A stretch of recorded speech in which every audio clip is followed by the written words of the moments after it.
Why hello everybody, how are we? My name is Unicorn Ponju. Welcome back to another video.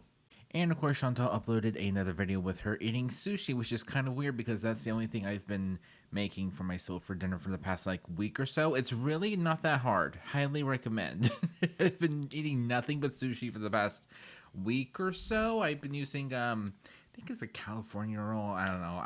I use fake crab meat if that helps anybody. But with that being said, I guess let's see what Chantal has to say today, shall we?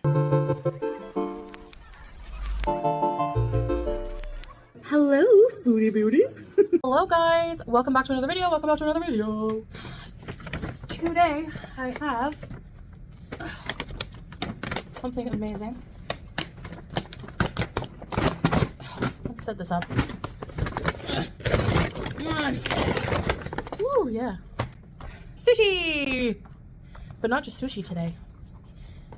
Other things that come with it, and it's my favorite place. Which, by the way, this is her man ordering her food for her. Yeah, super great supportive husband that lets you get, sushi, which is primarily rice.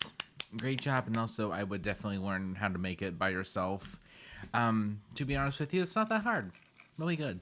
I can't tell you how excited I am to eat this sushi, but you're gonna find out today. Oh yes you will. Oh yes you will. How cute. They give me a fork and 2 sets of chopsticks because they think it's probably for 2 people. How cute. Wasabi. No thanks. I really dislike it. I'm sorry. By the way, I'm just gonna drink cold water today. I love wasabi, but then there's just 1 or 2 times where it's just like, oh my god, what did I do? I feel like I just discovered another element because it's so bad. I don't know what it is. Some wasabi fine, completely fine, a little bit spicy, but like completely perfectly fine. And then there's some where it's like, oh my god, what did I do? It's so bad. With my meal. And this meal deal came with dynamite shrimp. Oh yes, everything's such a good deal. Oh my gosh, guys, we had to buy the sushi. It was a deal. Cool. I never tried dynamite shrimp before. And edamame. Okay. It comes with these little tempura bits. Not made for cats, by the way, Julia. In case you're wondering. Yeah. Oh, she is in a mood today. Girl, you got the #1 thing that you wanted was food. Why are you so like, oh my gosh, yeah, it's not for cats, Julia. Girl. Also, you can spend money on this garbage, but you can't get her fixed. You can spend completely fine, normal. Yeah, it's a deal, guys. Don't worry about it. But then, like, getting her fixed, it's just too much money. Oh, fuck off. Soy sauce.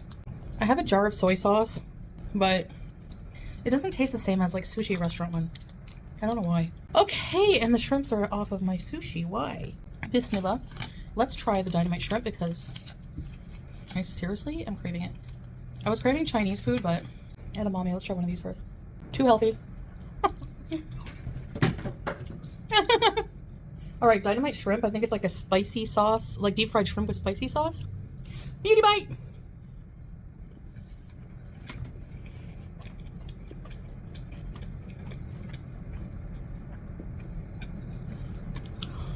I need to go back and watch that again as a religious experience.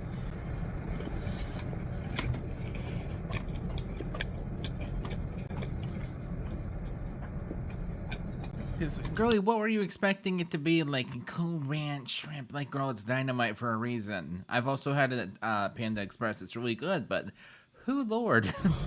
Oh. Shush.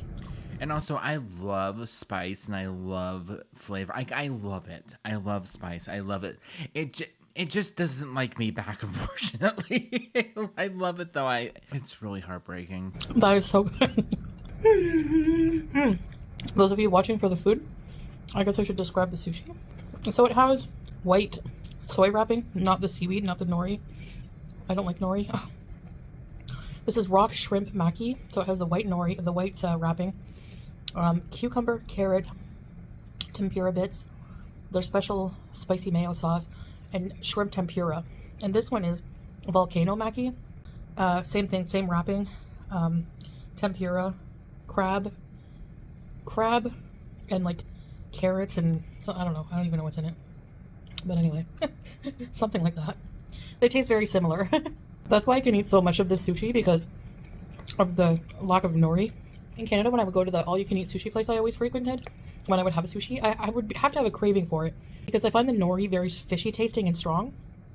And Well, it's seaweed, so that checks out. why I can't have raw. I don't know, just personal taste.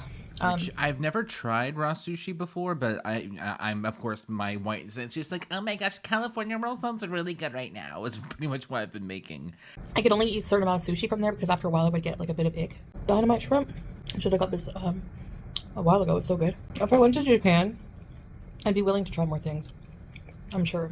Which we all know Chantal's not, we all know that she's going to be running to the first McDonald's, and that's the only thing that she's going to be eating, and Burger King. Like, no. Like, maybe once or twice to, like, try it, but then, no, she would go back to McDonald's. Come on.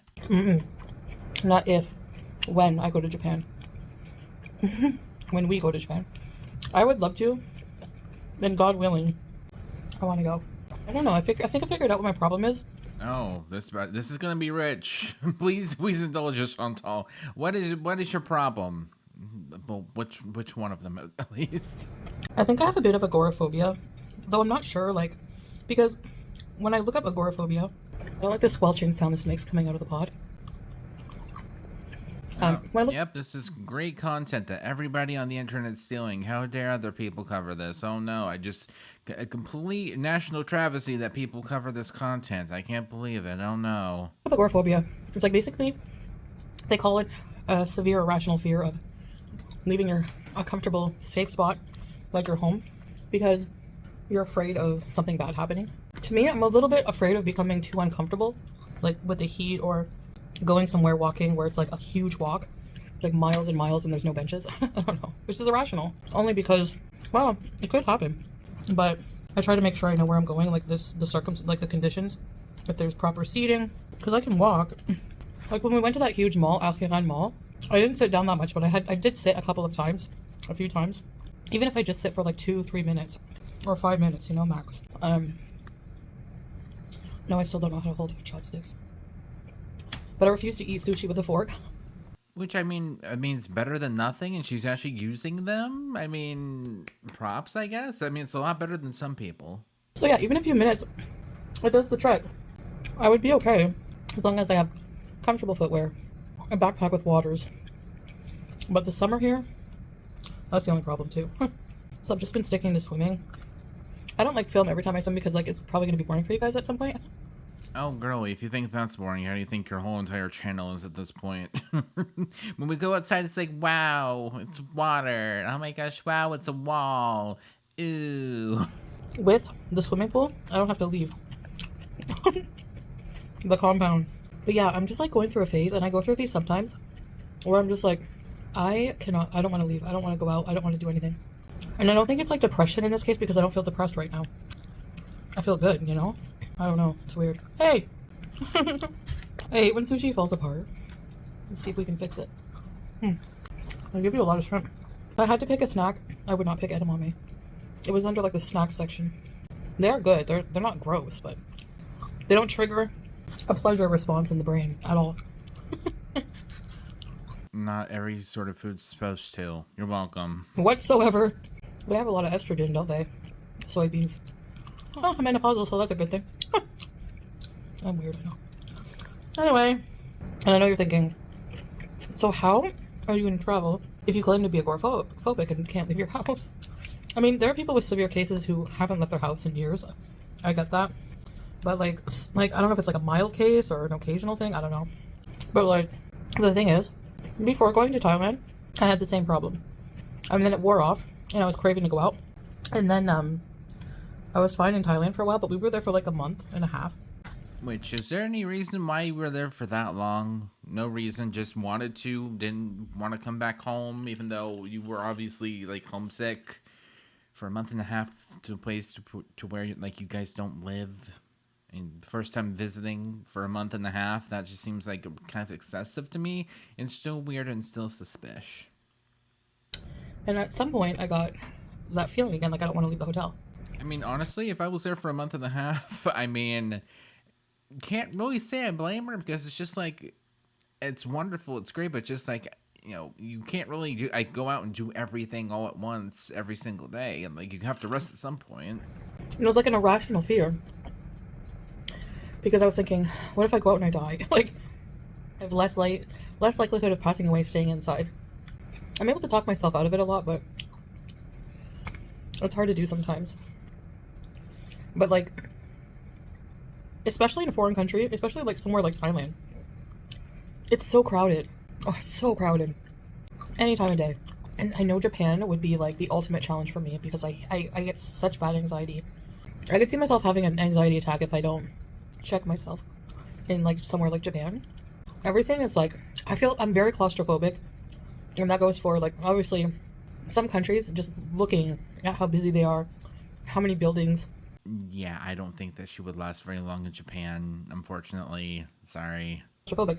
When I went to New York City, I felt like I was walking indoors. That's how tall, that's how many buildings there were. The street was shaded from the buildings. And I felt claustrophobic. I felt like the buildings were hovering over me. So creepy. I just take deep breaths and tell myself, you're gonna be okay, you're gonna be okay. You have to really mentally talk to yourself. I have to become, I'm not able to do that with food. I'm not able to talk to myself with food, about food. Like, you shouldn't be eating that. I honestly would rather try my shot at becoming a super fitness bodybuilder, six-pack extraordinaire than quit eating delicious food. Okay, so I'm not skinny per se, but like, does she think skinny people just eat like kale salads with like unseasoned chicken breasts for dinner? Is that what she thinks? That I know you can have really good food, just the quantity and not overeating and a lot of other things go into that too. I'm also going to speed her up to 1.5 because, oh Lord, it's not been super fun. These are not. It tastes like sadness. No offense. Anyways, I'm just rambling now, so I appreciate you guys listening to me, tuning in. If you're out there and you're struggling like me, I hope you're doing Okay, is there anything of substance worthwhile to give you better content, like instead of the same room every day.